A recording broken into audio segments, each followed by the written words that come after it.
প্রিয় ভিউয়ার্স, আসসালামু আলাইকুম। দেশ ও প্রবাস থেকে যে আমার এই ভিডিওগুলো দেখতেছেন, কাছে অর্থাৎ দূরে যে যেখানে দেখতেছেন, সকলকে জানাই আসসালামু আলাইকুম। তো ভিউয়ার্স, আজকে বাসায় কিছু ফ্লাইং করা কবুতর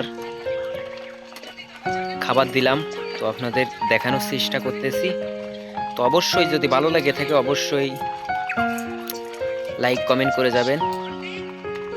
আর ফ্লাইং করা কবুতর যদি লাগে অবশ্যই আপনাদের দরকার হয় আমার ফোনেই ফোন নাম্বার দেওয়া থাকবে, তো যোগাযোগ করতে পারবেন। বিভিন্ন প্রজাতির কবুতর আছে। তো কবুতরগুলো দেখায়, এই কবুতরগুলো 6, 6.5, 7 ঘন্টা রানিং হয়ে গেছে সব কবুতরগুলা। তো মাশাআল্লাহ, দোয়া করেন। আর বাজের জ্বালায় আসলে কবুতর ফ্লাইং করানো যাচ্ছে না, তো বাজে খুব ডিস্টার্ব করতেছে। বাজে খুব ডিস্টার্ব করতেছে। আয় আয়